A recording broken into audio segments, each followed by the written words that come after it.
Aliyekuwa waziri wa wizara nyeti kipindi cha Dr. John Pombe Joseph Magufuli atumiwa kutaka kumuua mkuu wa polisi nchini. Asante sana kwa ambaye unaendelea kutufuatilia, lakini wewe ambaye pia umekwisha kusubscribe, wewe ambaye bado hujasubscribe au ndo mara yako ya kwanza kukutana na chaneli hapa, tafadhali ni usubscribe sasa ili usiwapitwe na taarifa zetu nzito na zenye uchambuzi wa ndani kama hizi. Subscribe kwa kubonyeza maneno mekundu yaliyoandikwa subscribe kisha alama ya kengele.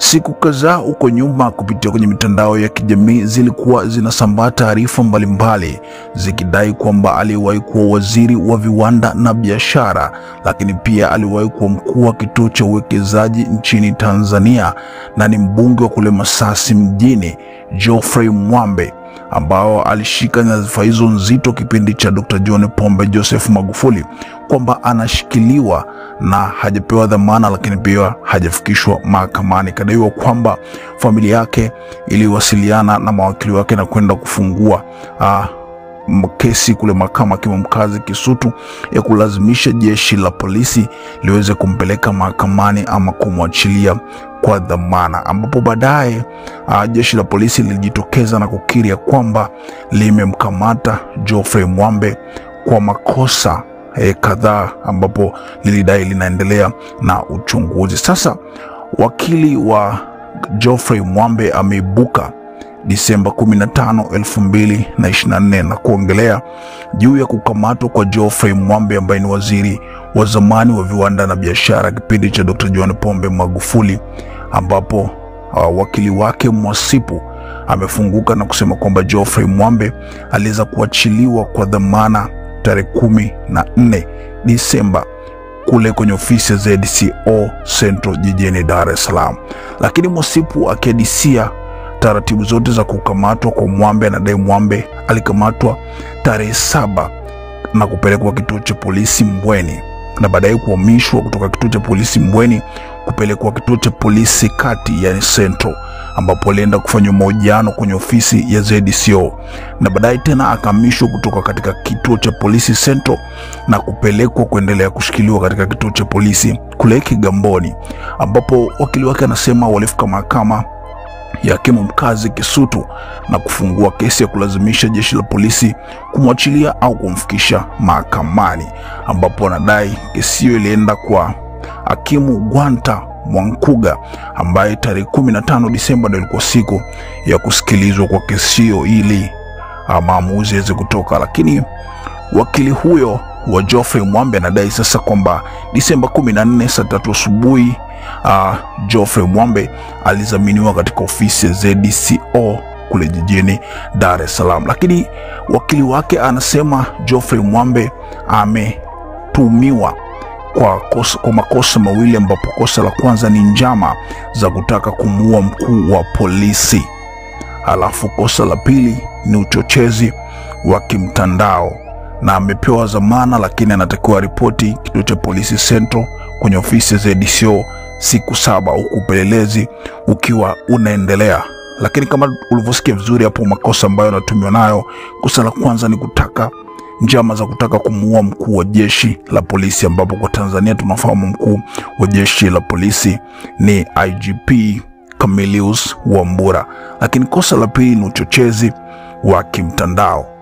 Hii ndio taarifa kubwa ambayo watu wengi wamekuwa wakifuatilia sasa hivi kwenye mitandao ya kijamii juu ya kukamatwa kwa waziri wa viwanda na biashara wa kipindi cha Magufuli, lakini pia Magufuli alimteuaga kuwa mkuu wa kituo cha uwekezaji nchini, ambaye pia ni mwana CCM wa muda mrefu, mwanachama wa Chama cha Mapinduzi CCM na mbunge wa jimbo la Masasi mjini anayefahamika kwa jina la Geoffrey Mwambe. Hii ndio taarifa ambayo tumekusogezea hapa, msikilizi wakili wake hapa, kisha niachie comment yako hapo chini kwa lolote. Itakumbuka kwamba Mwambe alikamatwa tarehe 7 na askari wa jeshi la polisi, na baada ya kukamatwa akapelekwa kituo cha polisi Mbweni akahojiwa, baadaye akapelekwa kituo cha polisi kati kwa maana Central ZCO akahojiwa, Vile vile akapelekwa kuhifadhiwa kituo cha polisi Kigamboni. Na baada ya kukamatwa kupelekwa kituo cha polisi Kigamboni, nilipata fursa ya kuonana na mteja wangu akiwa kituo cha polisi Kigamboni. Tukaongea naye kwa maana haki zake za kupata dhamana, lakini maelezo alichukuliwa bila kuwa na wakili. Sasa baada ya kwenda mimi kituo cha polisi Kigamboni siku ya tarehe 8 jioni, nilipopata fursa kuongea naye, yalikuwa ameshapita masaa 24. Ikabidi sasa tuulete kesi mahakamani hapa mahakama Kisutu, kuwalazimisha jeshi la polisi ambao wanamshikilia kinyume na sheria aweze kudhaminiwa kwa mujibu wa sheria. Tulifungua maombi hayo ambayo yalipangwa mbele ya mheshimiwa Gwantwa Mwanguga hapa mahakama mkazi Kisutu, na maombi hayo leo yalikuwa kuja kwa ajili ya kusikilizwa.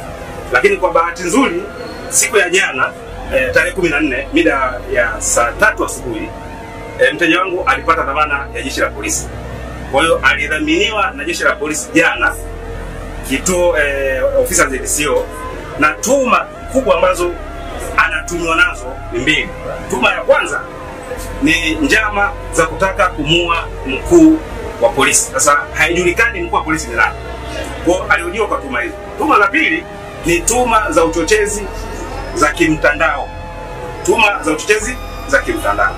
Kwa amehojiwa kwa tuma hizo na jana amedhaminiwa. Kwa maombi haya leo mahakamani yalikuwa hayana tena nguvu ya sheria, sababu lengo la maombi haya ilikuwa ni kuadhimisha jeshi la polisi wampe dhamana. Kwa tumeondoa maombi haya na mteja yuko mpaka hivyo.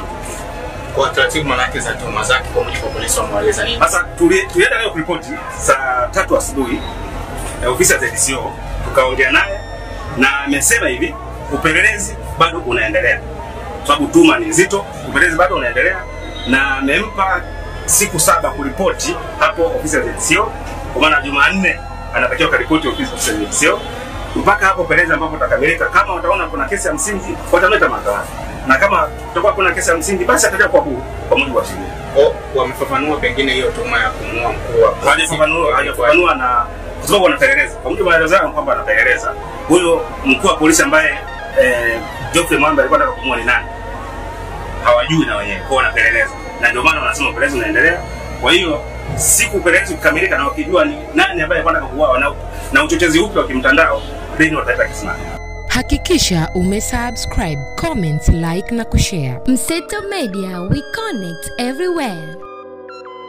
Usikudanganye mtu, siri ya biashara ni matangazo. Ungejisikiaje kama biashara yako ingetangazwa hapa na sisi na maelfu ya watazamaji wetu wakaifahamu na kukusapoti? Hujachelewa bado, tupigie kwa namba unazoziona hapo juu ama tuandikie email msetomediatz@gmail.com. Tukutangazie biashara yako kwa matokeo chanya.